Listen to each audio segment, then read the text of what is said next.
arrintani ma ahan arrin caadiya daawadayaal. Qalbi dhagaxtu tilaabadan ay qaadeen reer Puntland, gaar ahaan maamulka talada haya ee Siciid Cabdullaahi Deni, waxa ay dhalinyaro Soomaaliyeed u gacan geliyeen Itoobiya. Dhalinyaradaas oo ay si gaar u raadinaysay dowladda Itoobiya. Dhalinyaradani waxa ay ka tirsanaayeen ururka dib u xoreynta deegaanada Soomaali galbeed. Intaas ayayna Itoobiya ugu raad joogtay. hase ahaatee ugu dambayn gacanta ayaa loo geliyey.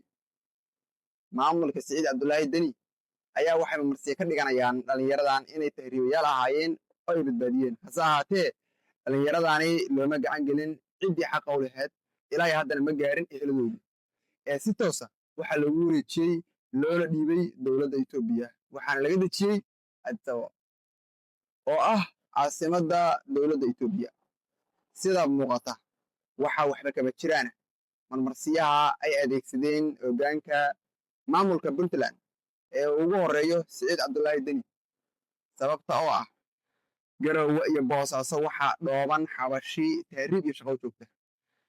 maxaa lagu taargetgareeyey dhalinyaradan dal Soomaaliyeed yimid, dhiig Soomaaliyeedna ku jiro? Arrintani sida muuqata waa qalbi dhagax tuu. Aragtidaada ka midkii ku soo qor. Il gaar ayaanu ku hayn doonaa halkaas iyo meelo kale wixii ka soo kordha. Laygaree oo sheergaree muuqaalkan, soona falowgaree beejka Maxamed Cali Maxamed si aad ula socoto halkaas iyo meelo kaleba wixii ka soo kordha.